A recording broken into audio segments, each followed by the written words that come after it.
Excellent. Well, welcome everyone to part 3 of our data centers series, What's Up with Data Centers? We will be exploring community strategies in this session.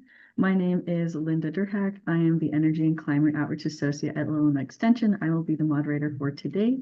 This webinar series, as always, is hosted in partnership with Prairie Rivers Network, and I'd like to thank both Randa Watts and Mike Delaney for all of their support in coordinating this webinar with me. So this is our part 3. Part 1 was a more general introduction to data centers, and part 2 focused on community and utility perspectives. First, I'm going to go over some general guidelines, and then I'll hand it over to our first speaker. So as always, the webinar is recorded and will be posted on our YouTube channel, and we will also be sending out slides, contact information, and resources after the show is over. And we're going to be putting links to our YouTube channel in the chat as well, so you can easily find part 1 and part 2 if you're interested. We will also be doing a Q&A at the end, but as always, feel free to put questions throughout the show. That really helps us once we reach the Q&A portion. I also just want to take a minute to acknowledge that data centers can be, a bit of a controversial topic.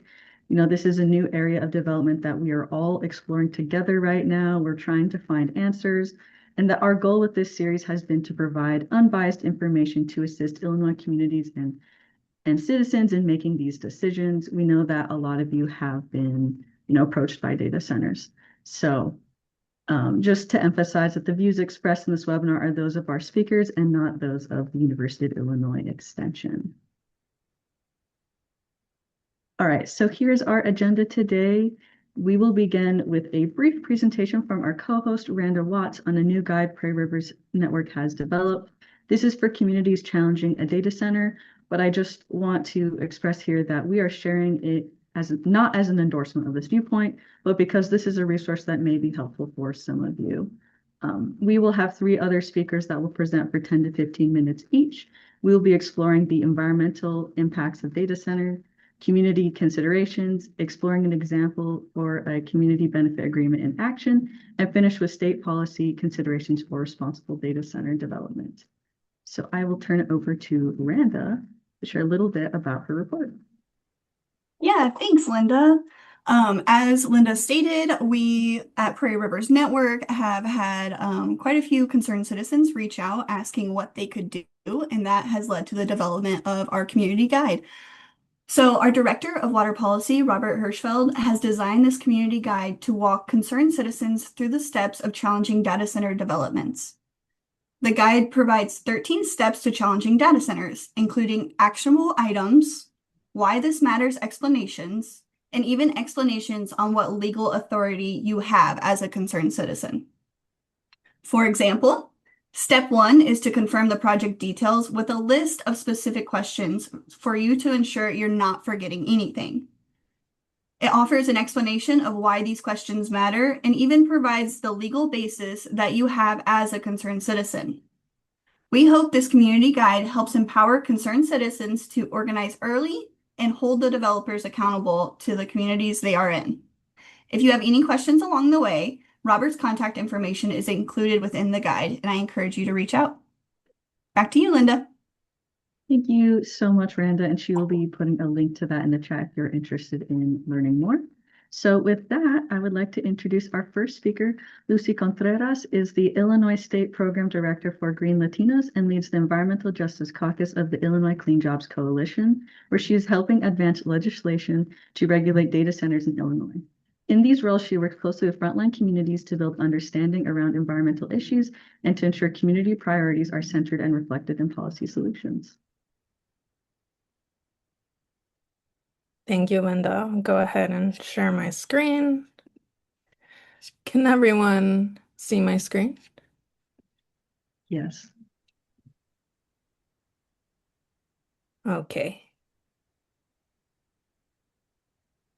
Can you all see just one slide or you see all the slides? I can see all of the sides on the side. Oh, it doesn't let me. Oh, there it is. Full screen. Awesome. Hi, everyone. Happy to be joining this webinar today to talk a little bit more about some of the community impacts of data centers, as well as some potential solutions to address these impacts. So, just have a little bit of an agenda for us today. I'm going to start talking a little bit about Green Latinos. As Linda mentioned, I'm the Illinois State Program Director for Green Latinos. So we'll just share a little bit more about what we do and who we are. Then I'm going to hop into talking about community concerns about data centers, and specifically as it pertains to affordability, democracy and transparency, air pollution, and water consumption. And then I'll talk about some policy solutions that can be leveraged to address some of these data center impacts. So a little bit about Green Latinos. We are a national nonprofit of Latino leaders confronting national and local environmental issues in the Latino community. Our vision is a healthy and equitable society where communities of color are liberated from disproportionate environmental burdens, free to breathe fresh air, drink pure water, access clean transportation, and enjoy our majestic public lands, oceans, and waters. So there are three primary pillars of our work. We are conveners. We bring people together through events, such as the one in the screen that was a photo of our summit from 2 years ago, took place in Puerto Rico. We bring people together to learn more about environmental issues and to organize around environmental issues. We are also capacity builders, so we connect frontline organizations with resources. Right now, through our Urban Greening Initiative, we are resourcing 4 urban greening projects across the city of Chicago. So really trying to increase green space access for communities of color and communities that have typically not had much access. And the last thing that we do is we serve as advocacy coordinators. So we work on policies to advance environmental solutions for our communities. And we also equip people with the knowledge and tools that they need to be advocates within their own communities. So that being said, I'm going to dive into some of the key community concerns with data centers. And starting with where they're sited, a national review of roughly 700 data centers across the country found that nearly half are in census tracts with above medium environmental burdens, such as air pollution, park access, and water pollution. So many of these data centers are often located in areas with social vulnerability indicators, such as high poverty levels and lower educational levels.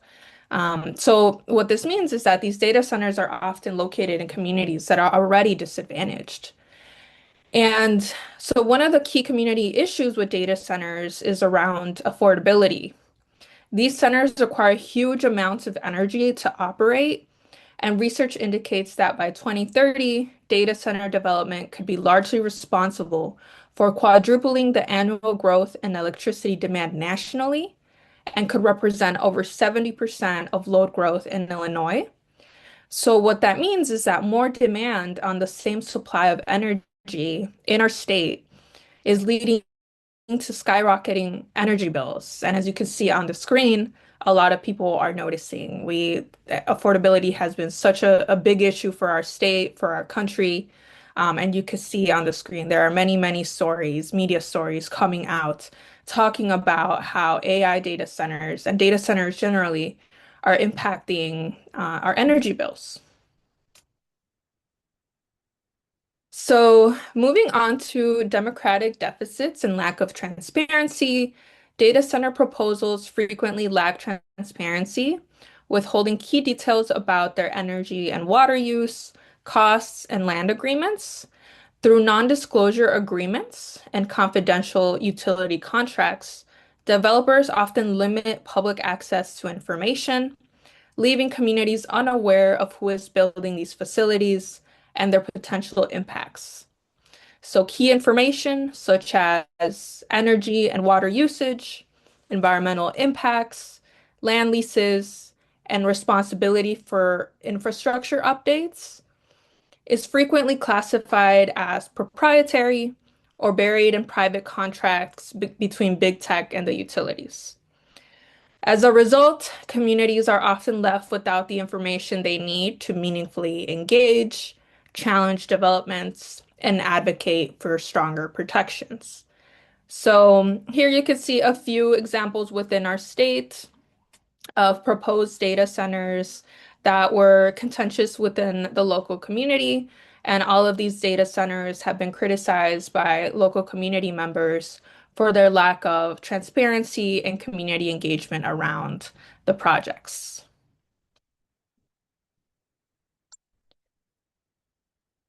Jumping into some of the environmental impacts, starting with air pollution. AI data centers are a growing source of air pollution and public health harm. They emit dangerous pollutants like fine particulate matter and nitrogen oxides, which are linked to asthma, lung cancer, heart attacks, and premature deaths. And studies from Caltech project that pollution associated with data centers could contribute up to 1,300 premature deaths and more than 600,000 additional asthma cases each year in the US by 2030 if we continue as is with insufficient regulations. Data centers can also drive up greenhouse gas emissions through heavy reliance on fossil fuel powered electricity. And the scale is pretty significant, with some areas seeing emissions increase by nearly 50% due to data center growth within the area. And the reality is that this pollution doesn't stay hyperlocal. It can often travel hundreds of miles, affecting communities far beyond where data centers are located. And current studies project that if trends continue, air pollution tied to data centers could lead to up to $20 billion annually and respiratory health costs in the US by 2028. So I mentioned air pollution due to fossil fuel powered electricity reliance, but data centers also often have diesel generators, backup generators. So you can see a photo of one on the screen, and they release a lot of these, PM 2.5 and nitrogen oxides, which are very dangerous to the local community. Moving on to some of the water concerns around data centers. Data centers require massive amounts of water, primarily for cooling their servers. A single large data center can use as much water daily as a town of 50,000 people. And alarmingly, two-thirds of data centers in the US are located in water-stressed areas. So these hyperscale data centers can use 1 to 5 million gallons of water per day.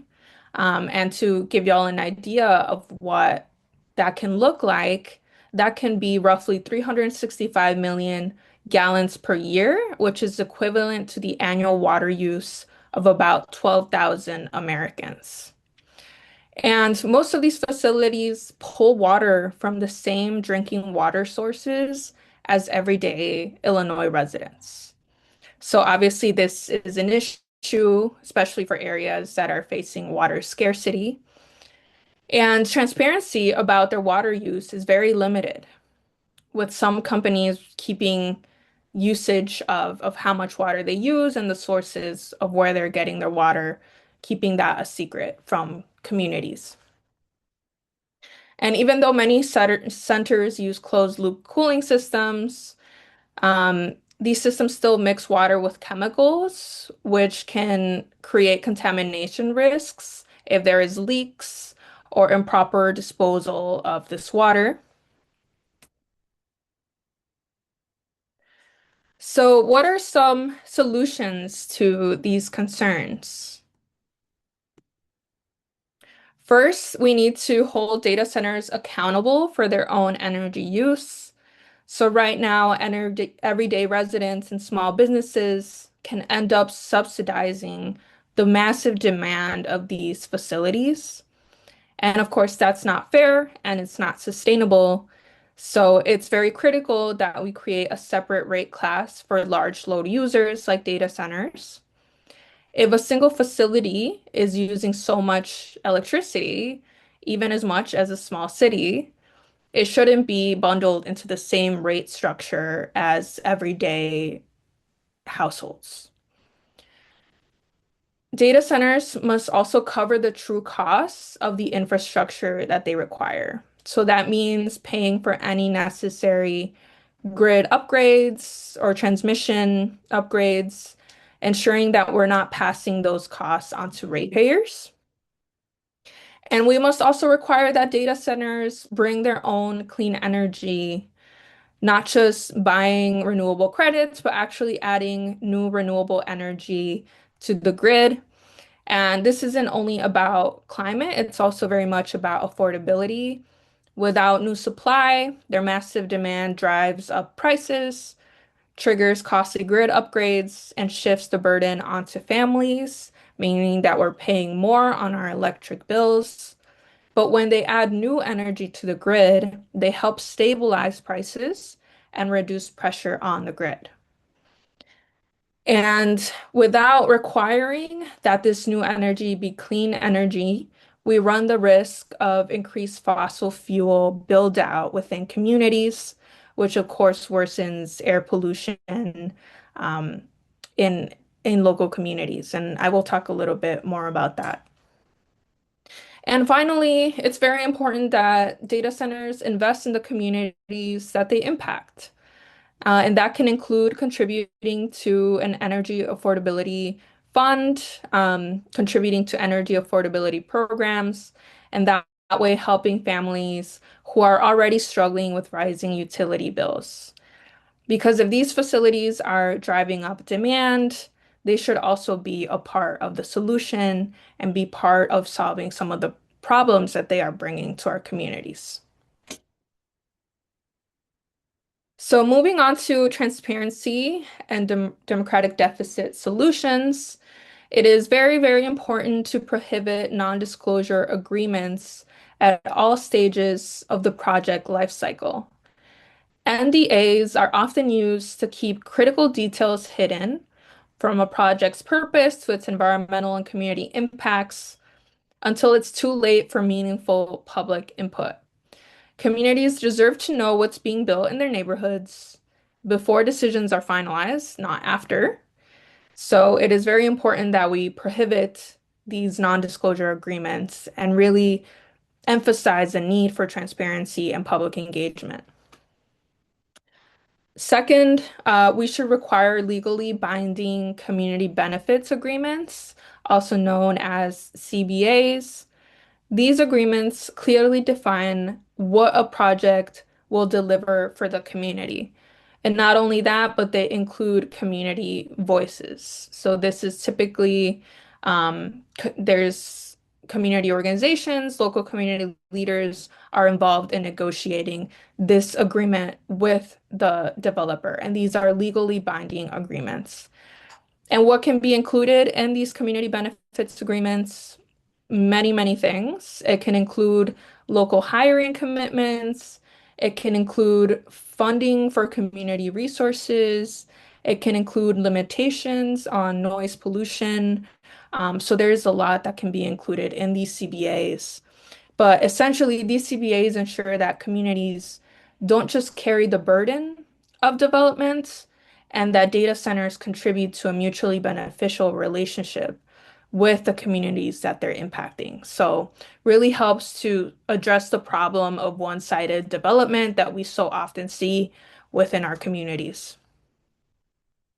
Another thing is community intervenor funds. It is important to have community intervenor funds and ask data centers to pay for this. And this is really critical because local residents and organizations often lack the resources to challenge or to monitor data center projects or to defend themselves from the harms of the projects. So this fund provides financial support for legal, technical, or advocacy actions, helping communities enforce regulations, demand accountability, and negotiate benefits. Of course, negotiating with large corporations and developers requires resources. So that is really the core of what this Community Intervenor Fund is intended to address. And finally, transparency should be an ongoing thing. So not only during the development of a project, but also once the project is built, I think something that would be really important is to have some sort of public-facing website or dashboard that's accessible to the community where they can track the project impacts and also track CBA compliance. So last policy solution I will review relates to the pollution concerns tied to data centers, starting with backup generators, current regulations. So the backup generators, like I mentioned, often diesel generators and pollute the air. Current regulations within Illinois restrict diesel backup generators to T4 EPA emission standards, which are the strictest EPA emission standards, except for during vaguely defined emergencies, such as outages, in which case they are allowed to run for 24 hours in violation of these T4 emission standards. So it is really critical that we close this loophole and limit the use of backup generators only to true emergencies, such as if a data center is powering a 911 dispatch center. That can be considered a true emergency, whereas a regular outage is something that can be predicted. And we should also incentivize the use of clean backup generation. And on that note, it is important to require data centers to bring their own clean energy, like I mentioned before, to power their own operations. And that way we're preventing more fossil fuel build out, especially in communities that are already overburdened. And on that note, very important to require cumulative impacts assessments. So a cumulative impact assessment evaluates how a facility affects communities, looking at total emissions, exposure routes, health impacts, and also keeping in mind nearby facilities. Because when we're talking about cumulative impacts, it's not only the potential impact that this data center is going to have on the community. It's also important to recognize that a lot of these communities where these data centers are being built already have a lot of industry, and that industry also has different impacts. So we have to consider the compounding impacts of all of the industries and all of the sources of pollution within the community. And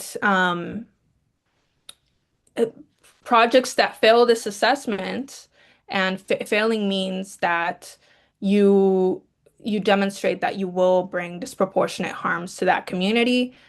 Those projects should be prohibited from being built in overburdened communities.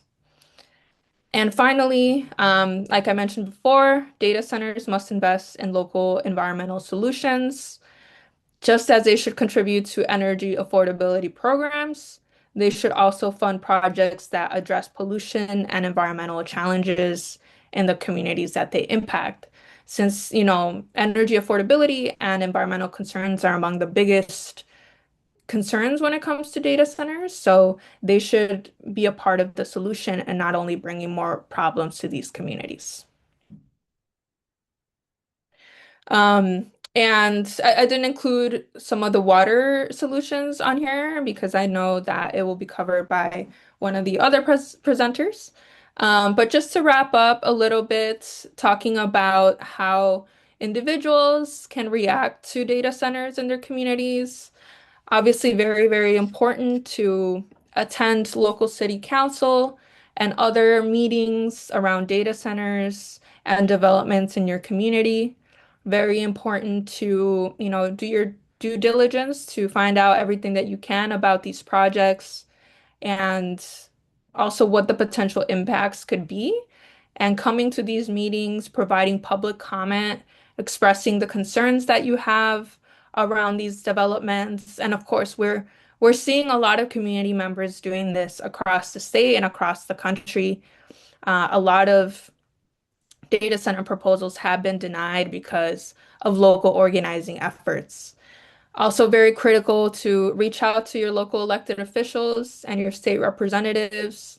You can give them a call, you can give them an email, you can show up to their town halls, um, show up to their office and let them know what your concerns are around data centers and if there's any specific proposals within your community that you're concerned about. And of course, directly organizing, getting together your cousins, your friends, sharing your concerns with them, organizing direct actions, sign on letters. There's a lot of ways to make your voice heard around these projects.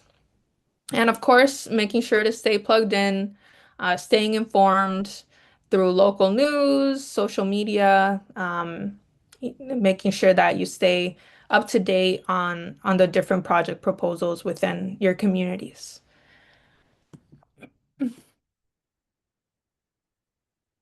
And that is all from me. Thank you so much for the space to share a little bit more about some of these community concerns. Happy to take any questions during the Q&A session. Also included my contact information on the screen if anyone wants to reach out personally. Thank you. Thank you so much for your presentation, Lucy. With that, we will go to our second speaker. Moy Moreno is the organizing director with Alliance of Southeast and co-staffs the Southworks CBA and policy campaign. Moy has been with ASC for over a year and brings over 20 years of community organizing experience and policy advocacy in Chicago. He currently lives on the southeast side as a Hyde Park resident.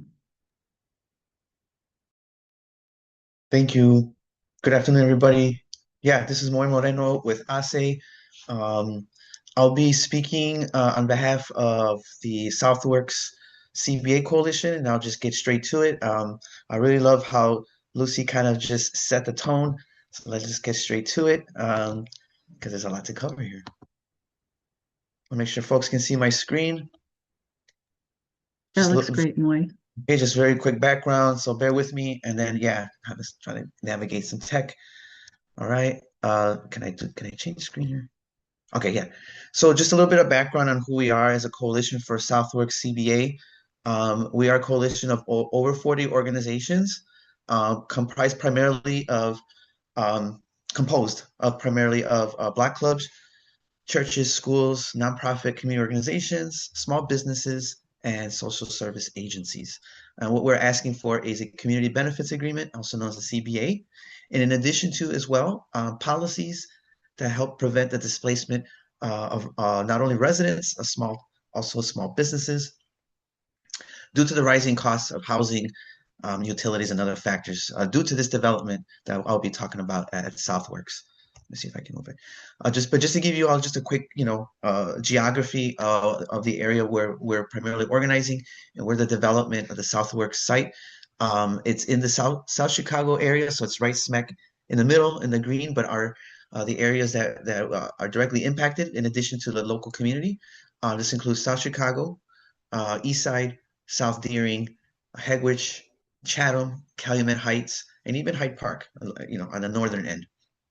And we really want to just prioritize communities closest to the site at Southworks by zip code. And that'll explain why, because when we talk about local hiring, for example, 60617, 60649, 60633, 60619, and 60615.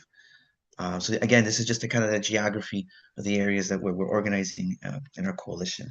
Let me just move on to the next. Just again, very briefly, the CBA, as Lucy kind of mentioned it, it's a legal written contract signed by the community and developers that outlines commitments of both parties, right? And this is kind of similar to a PLA, also known as a project labor agreement.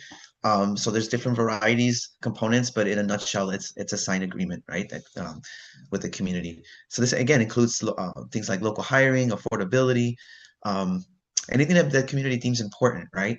So there's a lot that could fit under a CBA. CBAs have been won across all over the country. There've been some, and just thinking of the Staples Center and some notable examples, some historical examples, big developments, right, where community gets an actual, they get like direct benefits, right? There's been some efforts here in Chicago, just thinking about the Obama CBA campaign. And again, this is just to think about. It's important that as taxpayers, we get a return on investment. And I'll explain why. Let me just go on to the next slide. Again, specifically with this new Southworks development site, I'd be more than happy to share any links. But basically, public funds that have been spent on this site. We're talking over $2 billion already. Just looking at state, city, and federal dollars, tax dollars that have been invested already in the Southworks site for the quantum development. And then just as $2 billion, and just as recently, I think we were keeping an eye on the Cook County Board of Commissioners, also just recently approved, I believe, 10 million.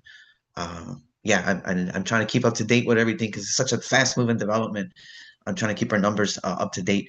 Also, what we heard is that the Commonwealth ComEd consumers, which is us for the most part, will be covering the electricity costs and power infrastructure for the IQMP. Again, this is what we heard at one of their board meetings, at the IQMP board meetings, which are typically held every other month. But again, this is what folks are hearing on the ground, that we're going to be paying for this in addition to electricity, and that developers will be receiving a corporate tax reduction from 25% to 10% for the next 30 years. So it seems like a sweet deal, right? But again, this is why we're pushing for a community benefits agreement, because folks want a return on investment community. So just a little bit of quick background, right? This site has been ongoing for, we've been fighting for a CBA for well over 13 years. When I say fighting, it's because community has been pushing developers, and right now, this is where things are at, right, with Related Midwest. But I want to really draw our attention to data centers, because this is part of the conversation, right? Again, just general talking points on what we know.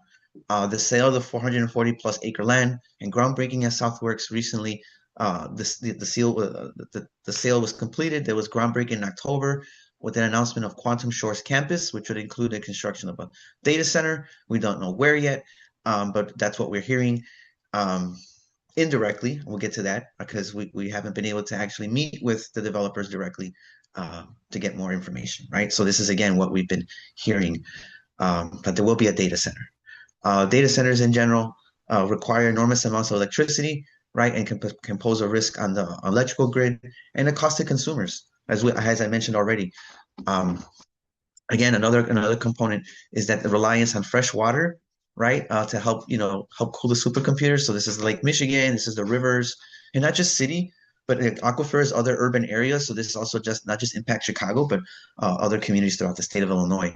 So again, just another thing that we're hearing, that data centers rely on fresh water primarily. So again, Lake Michigan, right? We got to make sure and how that water is being used. Again, we've also been keeping up with the news, how several coalitions just keeping tabs of what's going on in the communities, municipalities, similar to what's happening in Naperville, and I believe in Hobart, Illinois, Hobart, Indiana. Hobart, Indiana. I believe there was also some pushback, on data centers. So just keeping an eye on what's happening both locally, but nationally as well, how it pertains to what's going on in the Southeast side.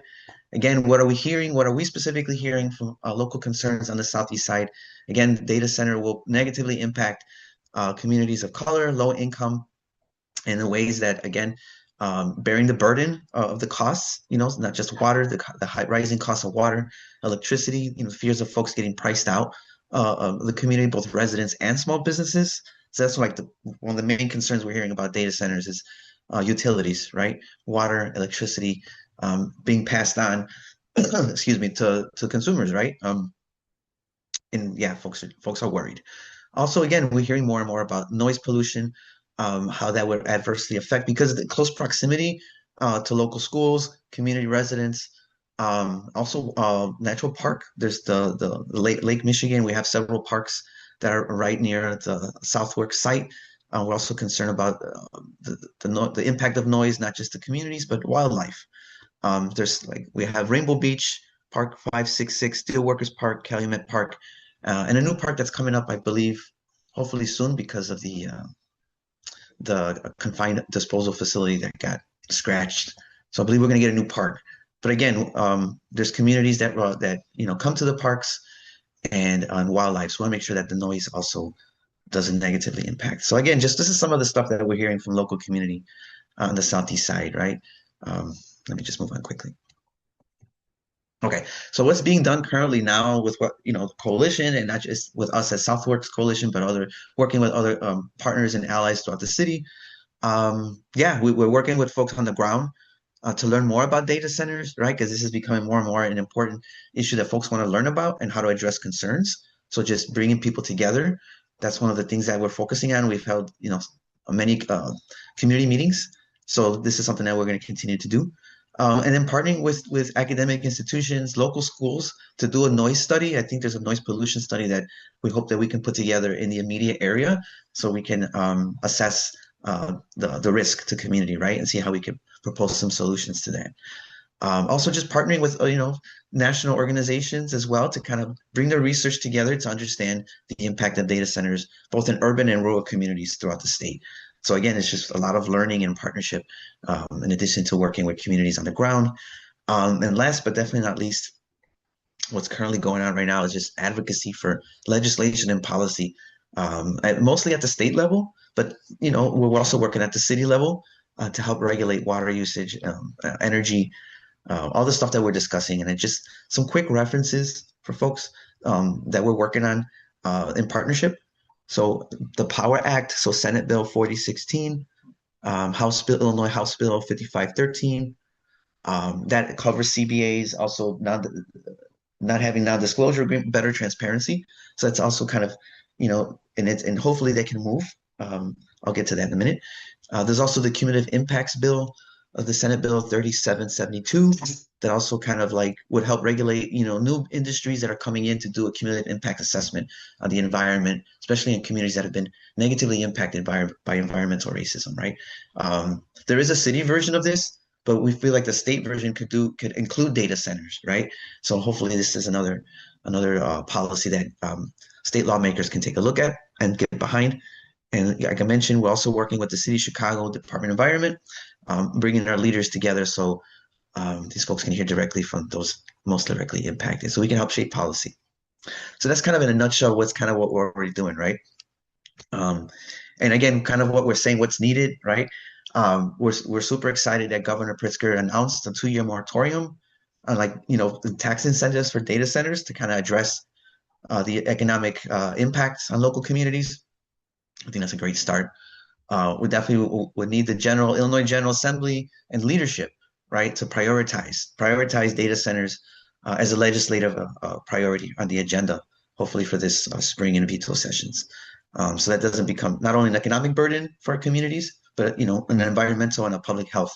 So we're trying to hopefully we can get leadership to really prioritize this on their legislative agenda this year. And then last but not least, we encourage elected officials to meet with community, right, to hear about what's going on the ground, to learn about the CBA, learn about the policies that's going on at Southworks. Yeah, this is definitely an open process, and we hope to build more connections, not just with the elected officials and the public officials the partners that we work with, but the developers. We want to also have Related Midwest at the table as well. So to hear the folks on the southeast side, and just to kind of wrap things up, just tying this into data centers. One of the our campaign mantras is "Don't poison us, don't displace us." So this really hits home for a lot of people because folks don't want to be poisoned and they don't want to be displaced. So this is really just sums up where we're at Southworks CBA and how it ties to data centers. So I think that's all I have for right now. And again, I'm also open for questions for the Q&A section. But thank you. Thank you so much, Moy, for providing that community perspective. And yeah, for all our attendees, feel free to keep putting questions in the chat.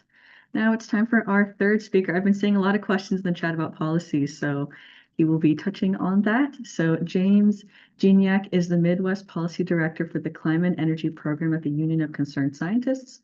Prior to joining UCS, he served as Environmental and Energy Counsel and as Assistant Attorney General to Illinois Attorney General Lisa Madigan. He also earned a JD from Harvard Law School and a BA in History and Political Science from Albion College.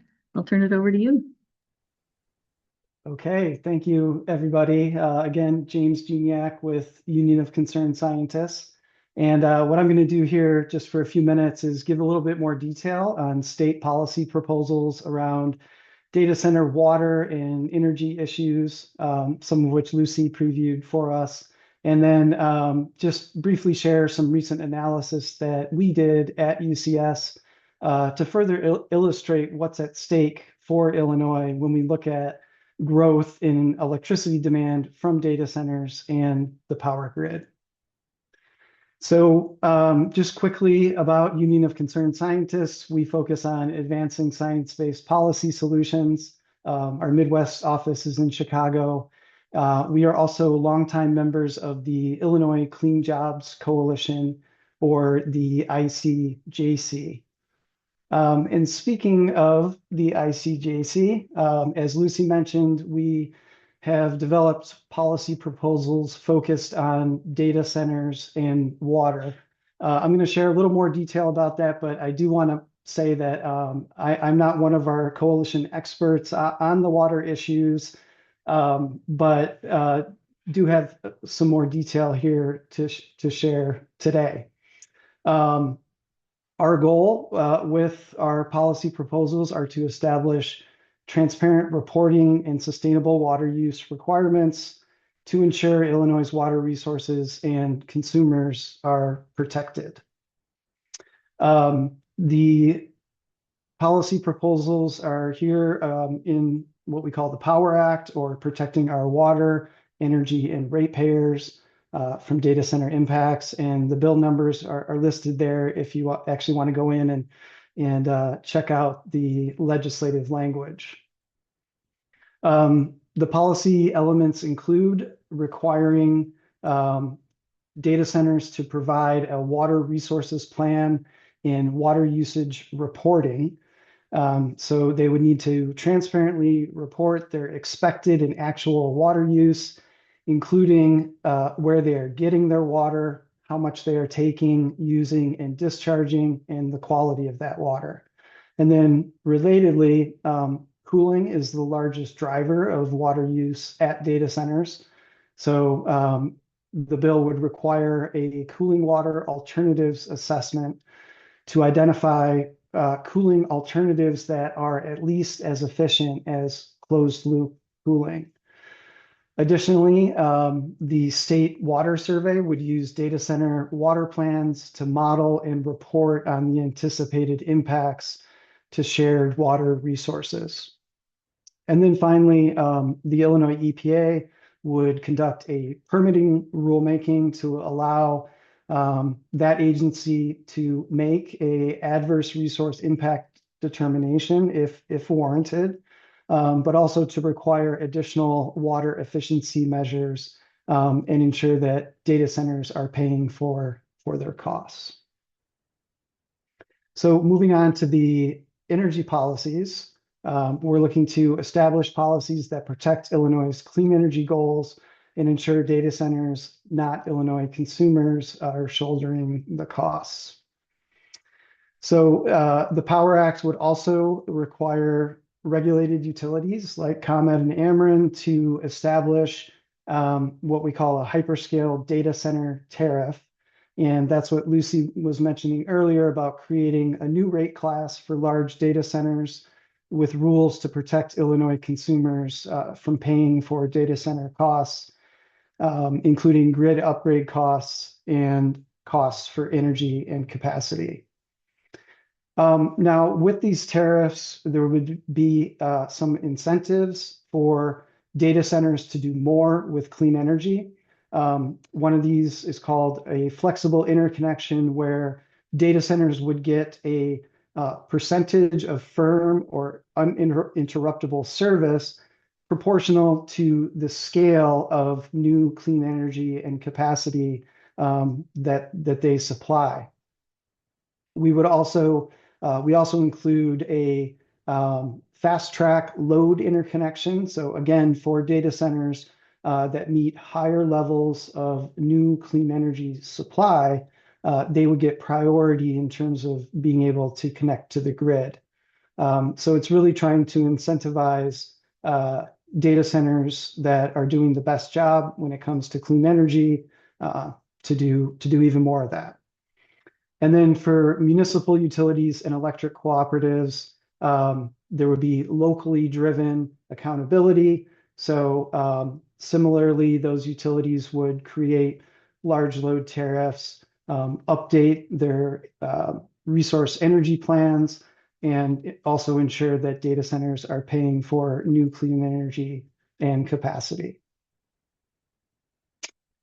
So going a little deeper on the energy side and what's at stake when we look at data centers, the report we did at Union of Concerned Scientists came out last month. It's called Data Center Power Play.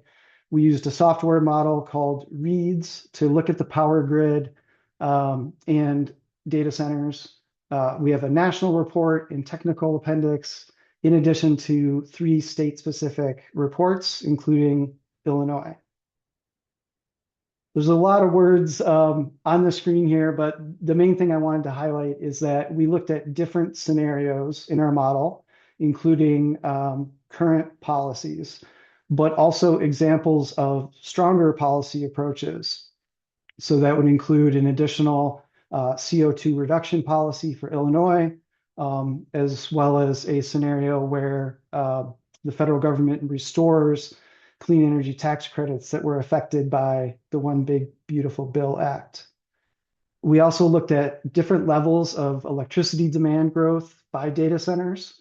These include a mid and high projection, but we also did a scenario with no growth in data centers so that we can isolate the impacts of adding data centers to the power grid.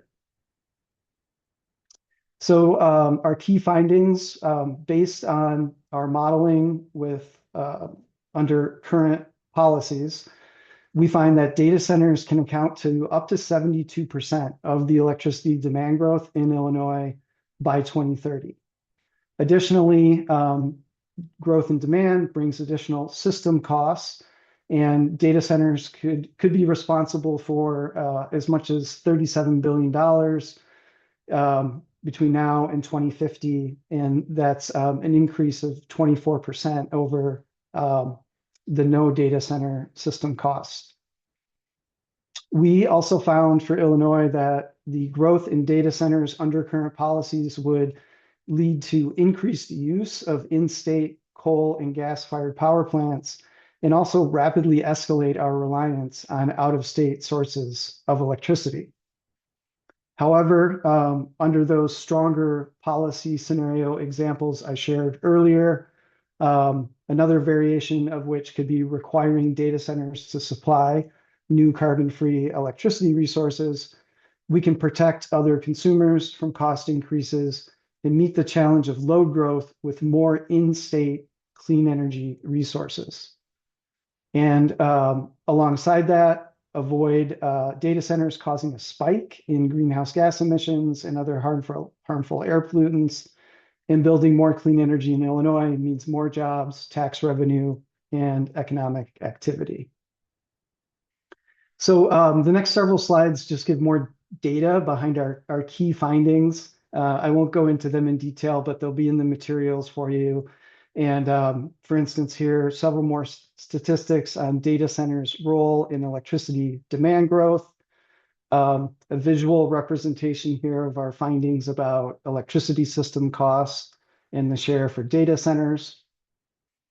And here is, we're showing what I was talking about with Illinois importing and exporting electricity.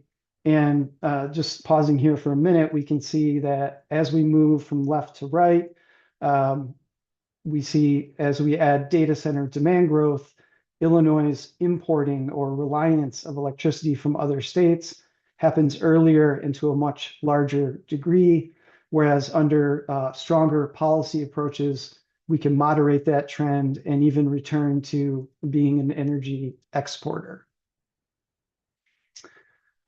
Similarly here with generation, if we look at the coal and gas on the bottom of these charts, with stronger policy approaches, Illinois would have less operations from coal and gas plants and more from wind and solar. Likewise, with generating capacity, comparing current policies to stronger policy approaches, we see more solar, wind, and battery storage being built in Illinois. And with data centers under current policies, if we are running our coal and gas plants to a larger extent, it means more emissions. And so the pink shaded area here shows emissions related to data centers under current policies, whereas our stronger policy approaches will give Illinois a better, more stable glide path to our net zero power sector emissions goal. Our recommendations, we have more detail, obviously, in our report, but I would just say that, many of these are aligned with the data center policy proposals I mentioned earlier in the Power Act and that other speakers have talked about today. So I will stop there and turn it back for questions.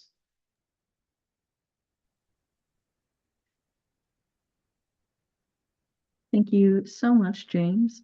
We have been getting a lot of comments and questions in the chat, which has been great. So feel free to keep those questions coming.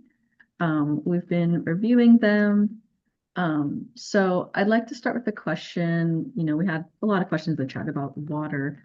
And that I think there was some data point shared that data center, 1.5 million gallons per day use from the US EPA.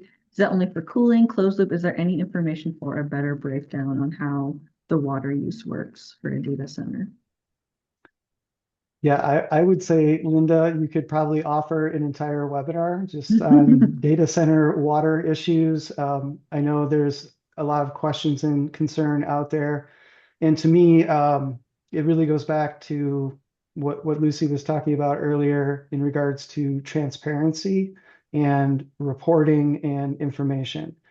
And so the policy proposals, that we have put forward in the Power Act are really geared toward those areas to ensure that communities understand what the plan is for a particular data center and water usage, and can understand how that affects or could impact them locally. I know, certainly the industry is working on ways to be more efficient with their water usage, and we want our policies to encourage movement toward that better efficiency.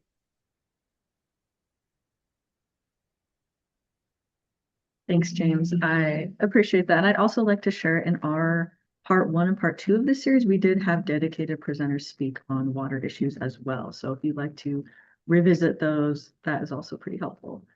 We had another question come in. Question for the panelists: has there been a specific data center that is using corporate responsibility in building their centers, or the problem is more so that the government is not demanding accountability on these centers? My sense is that there's a lot of variety out there in terms of how different developers are approaching their projects. Some have involved a lot of secrecy or working behind closed doors because they're worried about competitive issues, and so it's often hard for communities to understand what's involved with the project.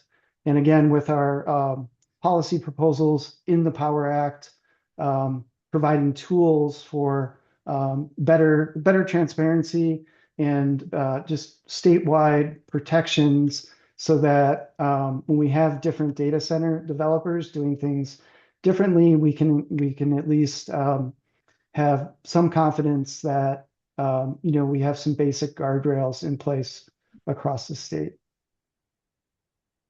Moises or Lucy, anything you want to add there? Just really briefly, just in regards to the Southworks development, it still is a very fast-moving development. to the point where just getting this information out there, even whatever's being shared, sometimes it's hard to, it's hard to get.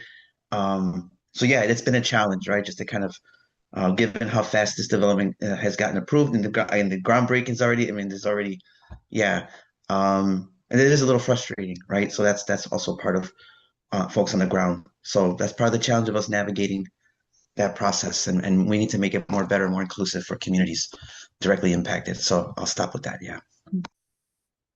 Thank you for your answers. We had a question, and this might be for Moy or Lucy, but how can we make sure that community organizing against data centers does not spill over and harm local clean energy development efforts?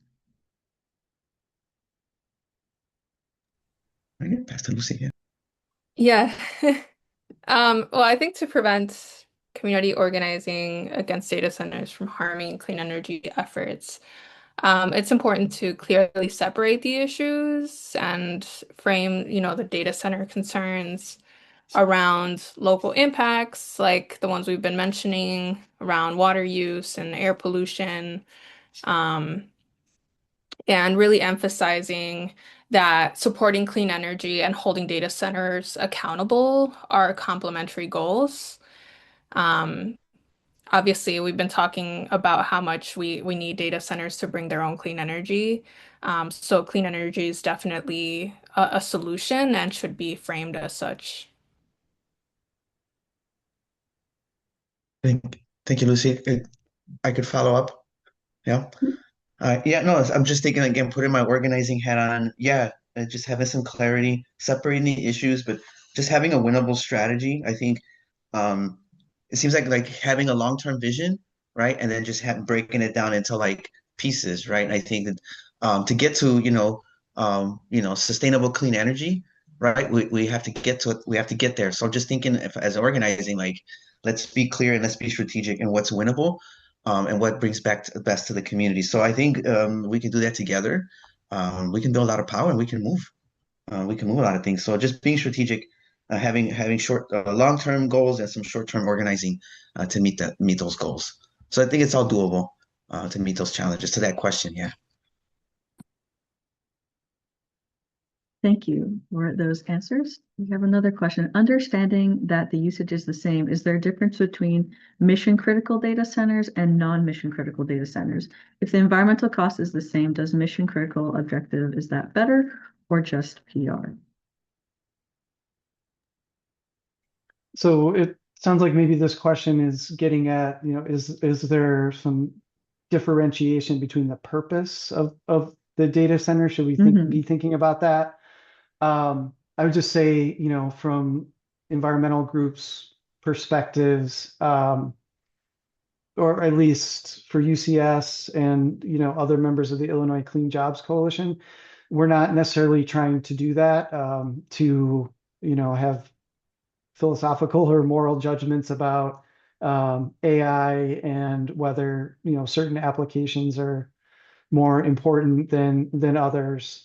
And so the policy proposals that we're making are just really more about the size of the facility and the impacts on energy, water, and communities. So I think it's a larger question for all of us in society about, are there certain of these facilities that should be prioritized over others?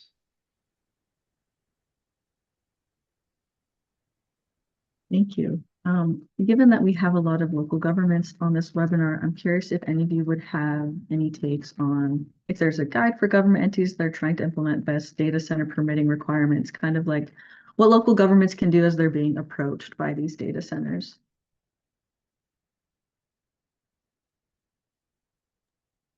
Well, I'm interested in looking at the materials you all shared at the beginning of the webinar. I know that similar types of resources have been developed previously for local governments, evaluating things like wind and solar projects. And so I think those have been quite helpful, and a similar resource could be developed by researchers or academics and that would be very helpful for local governments dealing with data centers. I appreciate that. And I'd also like to point out that in the chat, it does look like the city of Aurora is here and that they shared some resources that they've been working on. So if any of you want to check that out and see, how another local city is responding to this, I think a good final question, I know we're at time, is, if we have time, many of us want to hold local government accountable, but worry about negative repercussions. What are some safe, constructive ways to advocate for transparency and ensure officials are responsive without facing personal backlash?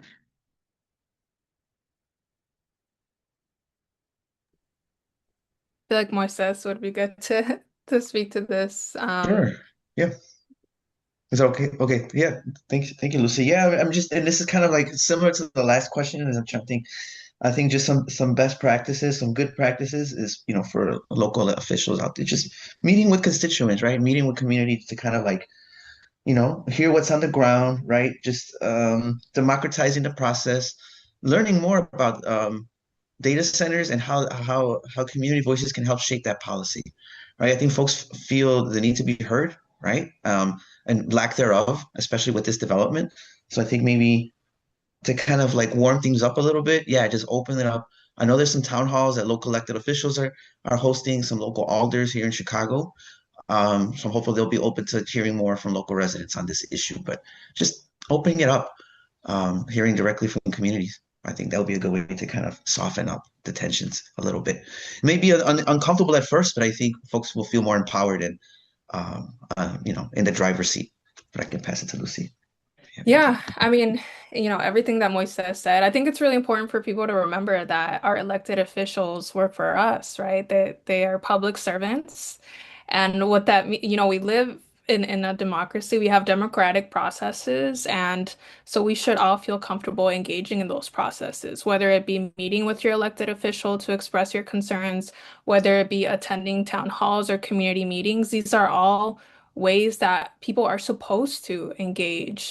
So I definitely encourage you all to make use of those platforms that exist for your voice to be heard. Thank you so much for those answers, and thank you to everyone for attending this webinar. I did share out Aurora's resources in the chat. Hopefully everyone can see those. We will also be sharing all of the resources in our follow-up email today. And if you do have questions, you will also get the presenters' contact information. You can reach out to them, or you can reach out to myself as well. So again, thank you all so much. We will be having our next webinar March 24th.